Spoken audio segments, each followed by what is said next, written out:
Assalamualaikum warahmatullahi wabarakatuh. Salam sejahtera dan semoga kita semuanya selalu dalam lindungan Allah Subhanahu wa taala.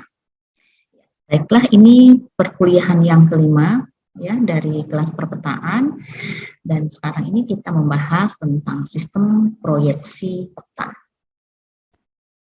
Ini sistem proyeksi peta yang kedua ya, hari itu sudah yang pertama. Ya.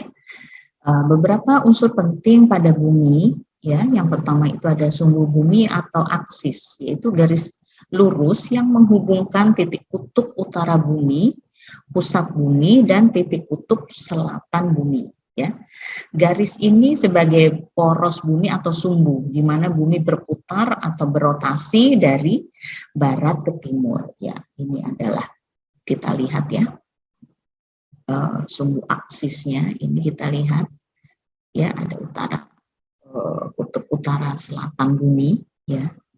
Oke, kemudian selanjutnya ada yang dinamakan ekuator ya. Ekuator ini adalah lingkaran yang membagi bumi menjadi dua belahan yang sama ya, belahan utara dan belahan selatan. Nah, garis inilah yang dinamakan dengan ekuator. Kemudian ada lagi prime meridian atau garis meridian ya, yaitu garis lengkung yang menghubungkan antara titik kutub utara dengan titik kutub selatan pada permukaan globe atau bola bumi ya. Ini dinamakan meridian. Ya, ini yang dinamakan garis meridian ya, yang melengkung ini ya. Oke, kemudian selanjutnya ada yang dinamakan grid circle ya, grid circle ya. Ini adalah grid circle ya. Nah, ini adalah lingkaran yang merupakan hasil perpotongan antara bola datar yang memotong globe melalui pusat bumi ya. Lingkaran potong yang merupakan hasil perpotongan bidang datar yang tidak melalui pusat ya. Ini contohnya, ini adalah grid circle. Kemudian masih tentang grid circle ya, yaitu garis lengkung lurus pada permukaan bumi ya, atau globe yang menghubungkan kutub utara bumi dengan kutub selatan bumi membujur dari utara ke selatan ya.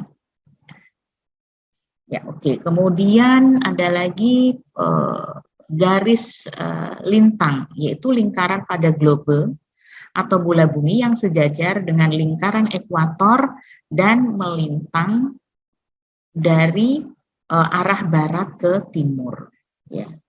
Contohnya kita lihat ini globenya ya. Oke, kemudian ya, ini tentang longitude dan latitude. Longitude ini adalah besarnya meridian, biasanya dengan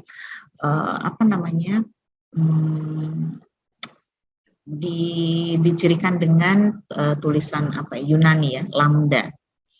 Longitude ini, longitude suatu tempat adalah besarnya busur paralel tempat itu yang diukur dalam derajat antara tempat itu dengan meridian utama ya. Nah, meridian utama itu diberi nilai lambda 0 derajat ya. Kemudian kalau latitude ini adalah paralel ya, yang melintang.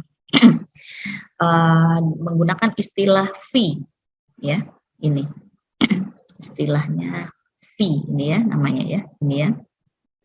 Latitude suatu tempat adalah besarnya busur pada meridian tempat itu yang diukur dalam derajat ya, antara tempat itu dengan ekuator. Nah, di ekuator V adalah 0 derajat ya. Oke, kita lihat.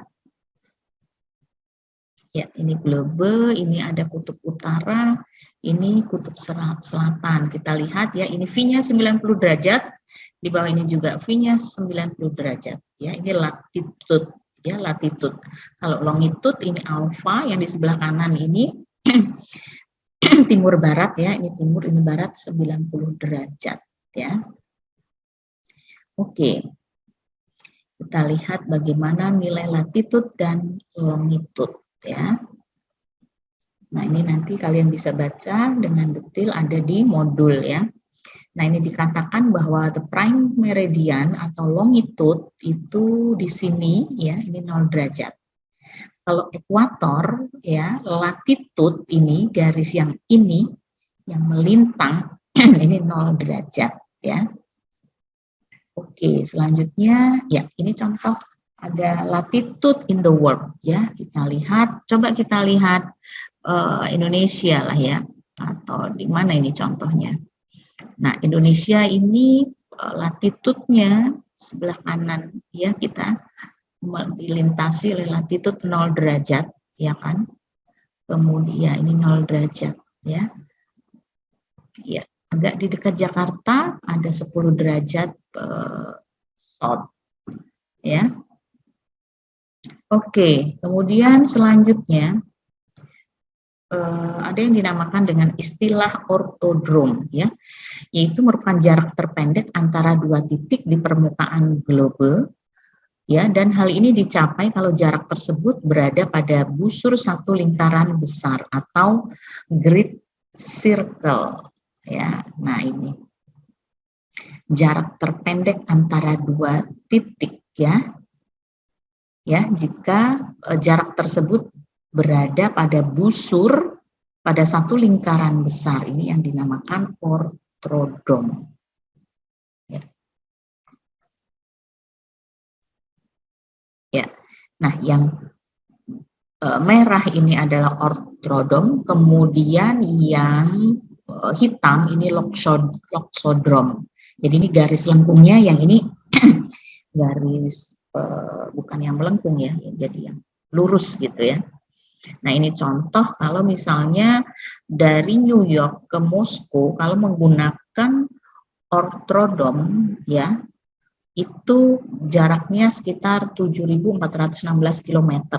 Tapi kalau menggunakan garis datar, garis lurus, jaraknya adalah 9.229 km.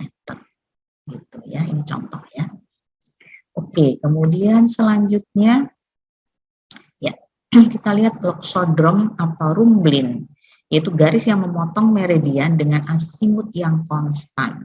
Ya, kita bawa asimutnya, besarnya derajat ini adalah konstan. Nah, ini yang dinamakan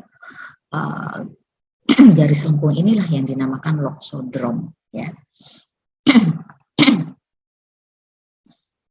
Ya, ini contoh ada ortodrom, ini loxodrom. Ya. Ya. Kemudian selanjutnya kita lihat sifat-sifat dari longitude dan latitude ya.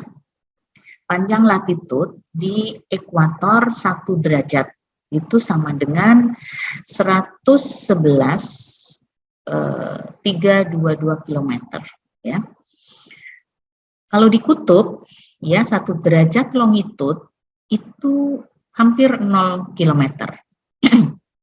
Nah, kalau latitude, latitude itu diukur ke arah kutub utara atau ke arah kutub selatan, dimulai dari ekuator ya. Kita lihat besaran latitudenya. Jadi 0 derajat sampai 90 derajat utara ya, dan juga 0 derajat sampai 90 derajat selatan ya, lintang selatan. Satu paralel atau satu garis lintang yang didefinisikan sebagai garis yang menghubungkan tempat-tempat yang mempunyai latitude atau V ya. Ini istilah V yang sama. Contoh, paralel 10 derajat pada setiap titik pada paralel tersebut mempunyai latitude atau V 10 derajat. Gitu ya pengertiannya. Oke, kemudian selanjutnya, ya ini sebentar ya, ini tidak terlihat. Ya, naikkan. Oke. Panjang nyata dalam satuan jarak misalnya kilometer, 1 derajat latitude itu hampir sama, Tetapi karena pemampatan, maka 1 derajat latitude di ekuator itu sedikit lebih pendek dari 1 derajat latitude dekat kutub. Gitu ya. Nah, ini contoh mana ya, ada contoh yang 1 derajat latitude di dekat kutub ya itu sama dengan 110.000 kilometer something gitu ya. Nah, kemudian 1 derajat latitude di dekat kutub itu sama dengan panjangnya sekitar 11.700 kilometer. Ya. Oke, kemudian selanjutnya